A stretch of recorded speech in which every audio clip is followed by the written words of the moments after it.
Nessa celebração de abertura da Semana da Família e nessa celebração também do Dia dos Pais, a liturgia não podia ser mais propícia e parece que Deus escolheu ela na ponta do dedo assim para esse domingo, para esse final de semana. Nós vamos apenas fazer uma reflexão, não pequena, já vamos avisando, né? A partir dessa segunda leitura que nós escutamos. São Paulo nos diz para nós, na nossa vida de família, nos nossos relacionamentos dentro de casa e também na comunidade: irmãos, não contristeis o Espírito Santo, com o qual Deus vos marcou como com um selo para o dia da libertação. No nosso batismo, nós fomos marcados com um selo, o selo do Espírito Santo. Quase todos os produtos que nós usamos hoje têm algum selo.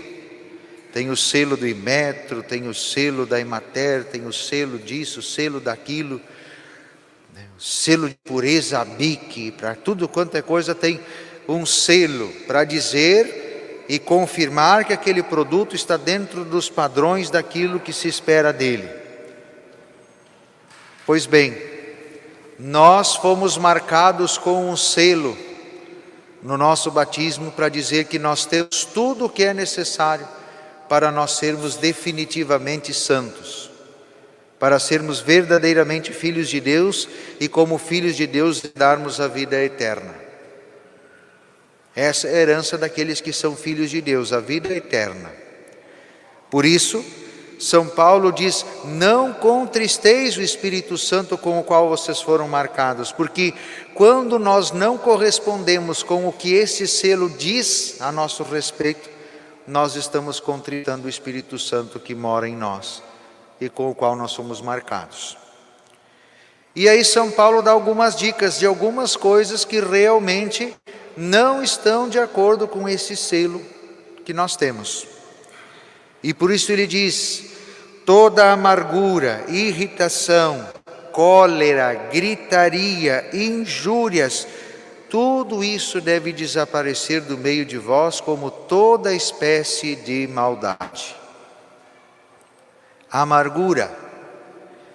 A palavra amargura sempre me vem na cabeça o chá de alcachofra.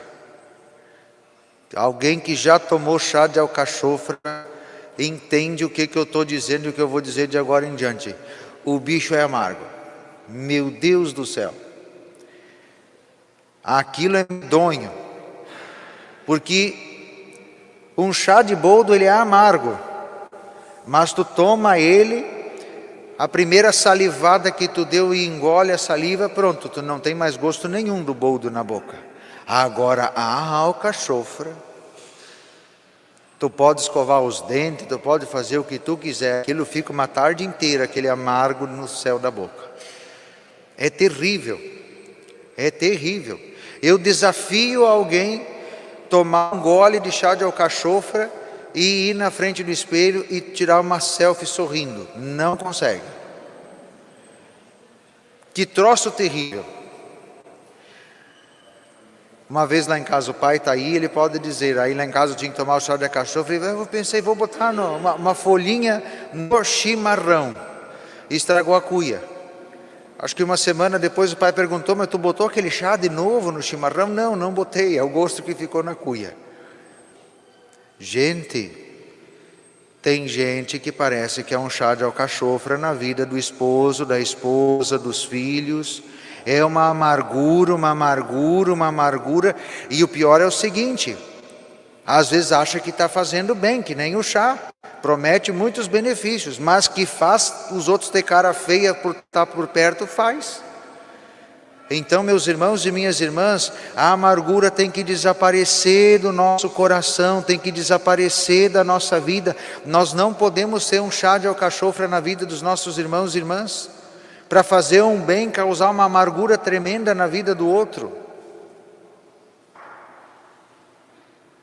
Nós temos que deixar de ser limão, e por incrível que pareça o nome faz muito sentido. deixar de ser limão para ser uma laranja do céu, na vida do esposo, da esposa, dos filhos, dos pais e assim por diante. Irritação.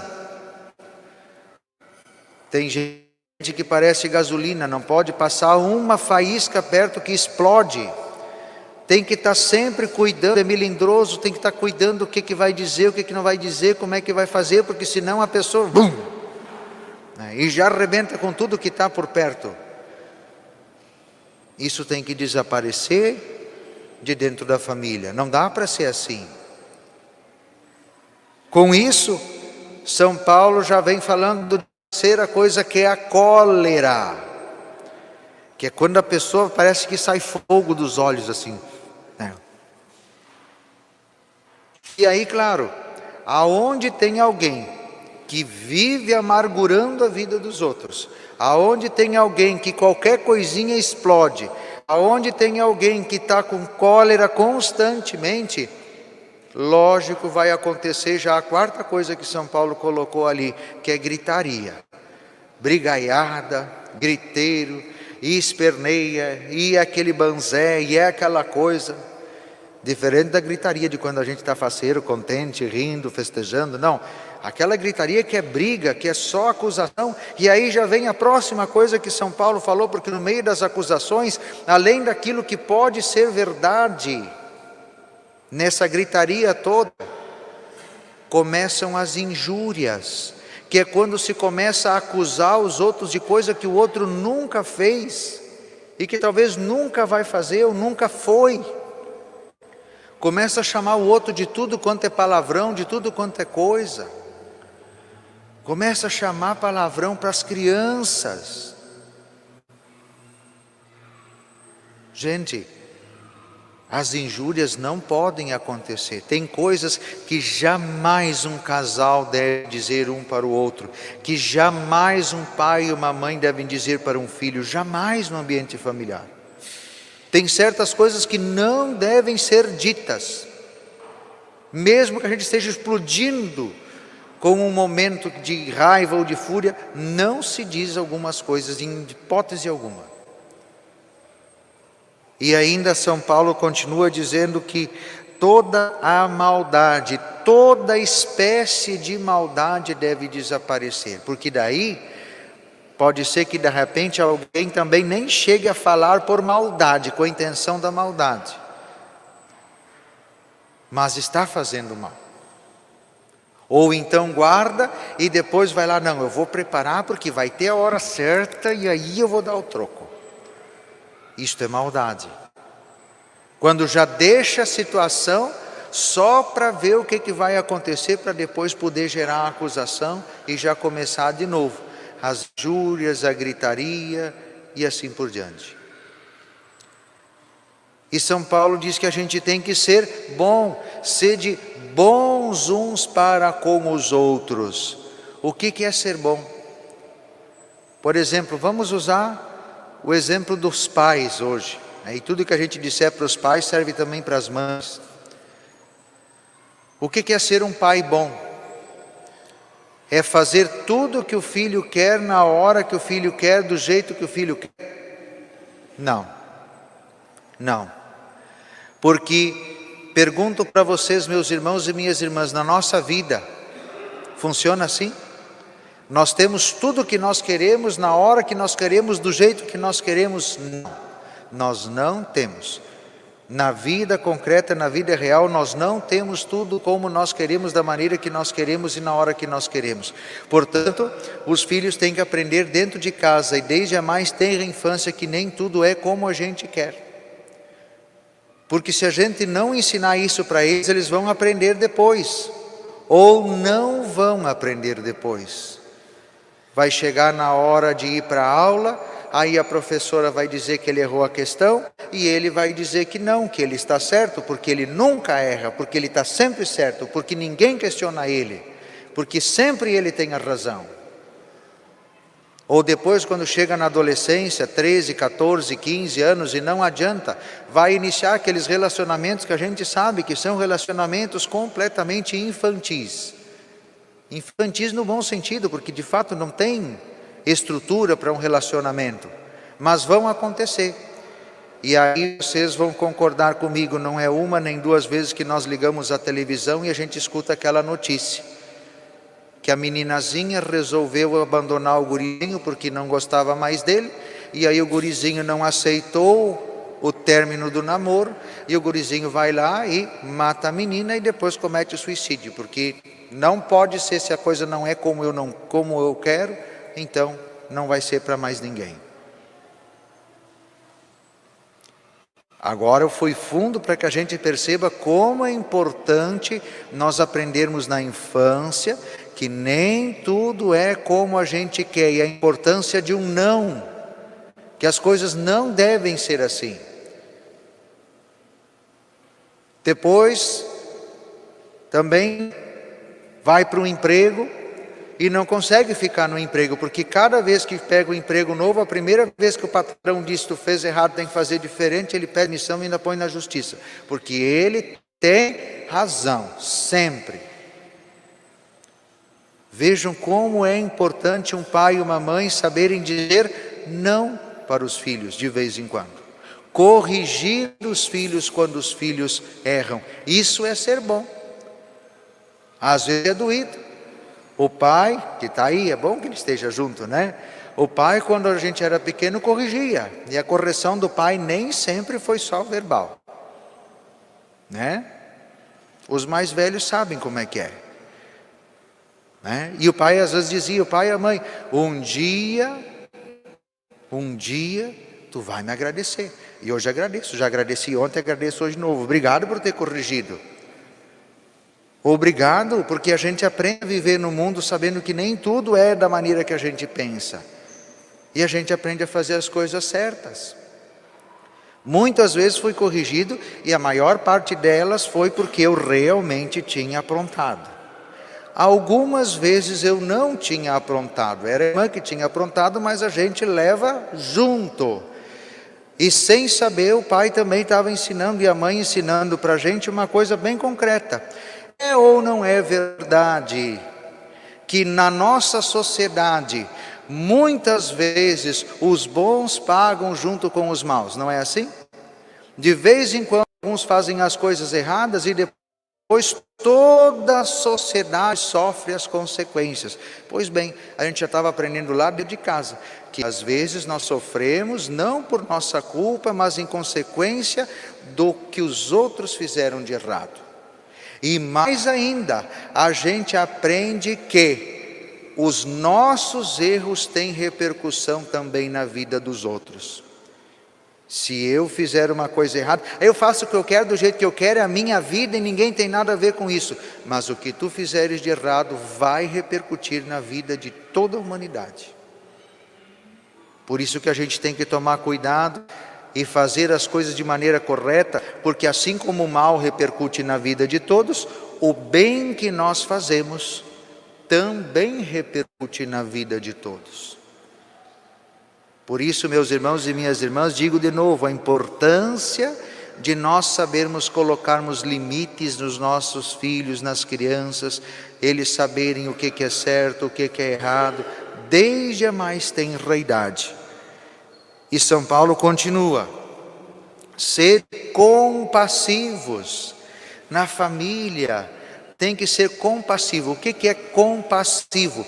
Andar no mesmo passo. Uma dança, por exemplo, o pessoal está com saudade de umas festas, de um baile para dançar. Numa dança, por exemplo, o casal que vai dançar, se eles dançam no mesmo compasso, se os dois têm compasso bem sintonizado, é bonito de ver eles dançando. É uma obra de arte a dança. E eles voltam para casa depois cansados, mas satisfeitos, alegres, realizados. Foi prazeroso, foi uma satisfação dançar um com o outro. Agora, se eles não estão no mesmo compasso, voltam para casa com uma unha arrancada, com roxo nos tornozelos e, olha, né, é só dor e lamentos depois de um baile, de uma festa. Então vejam, o compassivo, andar no mesmo passo, dançar no mesmo passo. Os pais têm que acompanhar os passos dos filhos. Depois os filhos têm que aprender a acompanhar os passos dos pais. Nós temos que entender que nesse mundo, cada geração tem um ritmo totalmente diferente, parece que cada vez mais acelerado, e que então com aqueles que têm mais idade nós temos que ter um compasso diferente, nós temos que ir num compasso mais lento, tem que acompanhar o que eles têm, a capacidade deles. Então, meus irmãos e minhas irmãs, precisamos ser compassivos dentro da nossa família. Perdoai-vos mutuamente. Nós rezamos todo o Pai Nosso. Perdoai-nos as nossas ofensas, assim como nós perdoamos a quem nos tem ofendido. Nós cantamos na oração pela família que ninguém vá dormir sem pedir ou sem dar seu perdão. Dentro da família é o lugar onde mais se precisa pedir perdão. A família é o lugar onde mais vai precisar pedir perdão para o outro, porque é onde mais tem convivência. Não se engane, meus irmãos e minhas irmãs, a pessoa que mais convive conosco é a pessoa que nós mais vamos ter que perdoar e que mais vai nos perdoar também na nossa vida. Tenho certeza que deve ter uns 2 ou 3 países inteiros no mundo que ninguém precisa me perdoar. Por quê? Porque não convive comigo. Talvez muitas pessoas que frequentem as nossas missas e participam das nossas atividades paroquiais, talvez muitas pessoas não tenham uma coisa para perdoar para o Padre Alexandre. Mas agora pergunta para quem convive no dia a dia. Pergunta para o Padre Neylor. Pergunta para Clarice. Clarice, quantas vezes tem que ter misericórdia e perdoar? O pessoal do conselho, os que são mais velhos já sabem, os outros ainda vão aprender, não deu tempo ainda, acho. Mas quanto mais convívio, mais a gente precisa exercitar o perdão. Só não vai perdoar e não vai precisar pedir perdão quem não convive com a gente. Então, na família, o perdão tem que ser constante. O Padre Zezinho nos ensinou a fazer isso todas as noites, que ninguém vai dormir sem pedir ou sem dar seu perdão.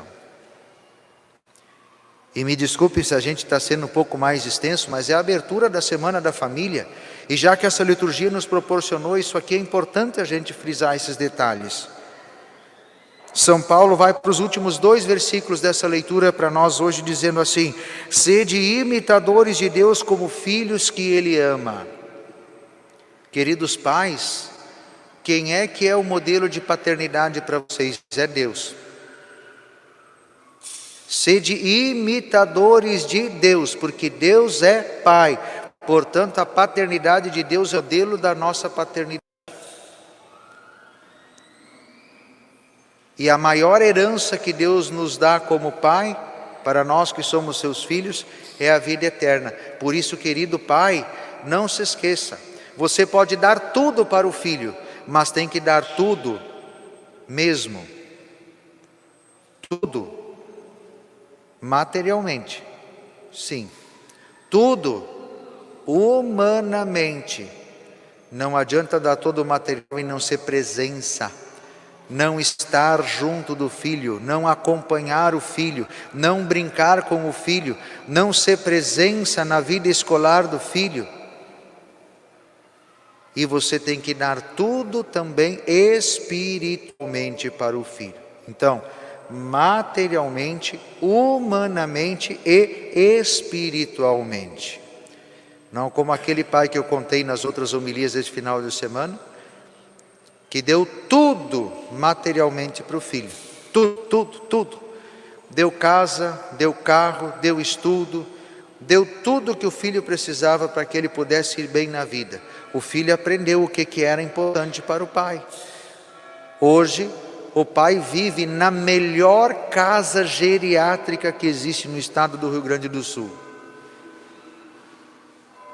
Mas também não tem tempo para ir visitar o pai. Porque aprendeu do pai que o importante é oferecer tudo, do bom e do melhor, mesmo que não seja presente. E não é por maldade que o filho não vai. Ele aprendeu desde a mais tenra idade que o mais importante é o trabalho. e que se você oferecer tudo do bom e do melhor materialmente para o filho, você está fazendo o que há de melhor. Então hoje ele devolve para o pai tudo aquilo que ele recebeu. Paga caríssimo para que o pai possa estar bem, mas não é presente. E o pior de tudo, não tem nenhuma vivência de espiritualidade e de fé. A herança dos filhos de Deus, acima de tudo, é a vida eterna, é a eternidade. Quem é bom filho de Deus, quem é obediente ao Pai do céu, com certeza vai saber também educar seus filhos e vai ter filhos obedientes, como ele próprio é obediente ao Pai do céu. E o último versículo dessa segunda leitura que nós escutamos: vivei no amor, como Cristo nos amou e se entregou a si mesmo a Deus por nós, em oblação e sacrifício de suave odor. Vivi no amor. Como é que Jesus mostrou o seu amor por nós? Ele se ofereceu em sacrifício a Deus Pai por nós. O Pai expressa o seu amor pela sua família, oferecendo-se integralmente em sacrifício pela sua família.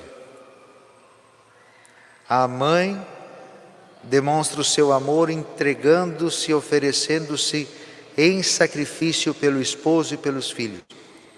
Os pais se oferecem em sacrifício pelos filhos. Os filhos se oferecem em sacrifício pelos pais. Esta é a lógica que deve reger as nossas relações familiares. Seja ela como for nossa família. Tudo que eu falei aqui não é para uma família perfeita. É para qualquer família. Tudo que São Paulo nos orientou cabe em qualquer modelo de família, em qualquer situação de família. Se nós queremos que a nossa família seja melhor, cortemos a amargura, a irritação, a cólera, a gritaria, as injúrias, as maldades, para não contristar o Espírito Santo e não manchar e deixar de corresponder ao selo com o qual nós somos marcados no batismo. E devemos buscar ser bons, buscando o bem uns dos outros, sendo imitadores de Deus na sua paternidade e nos oferecendo uns pelos outros em sacrifício de suave odor. Louvado seja nosso Senhor Jesus Cristo,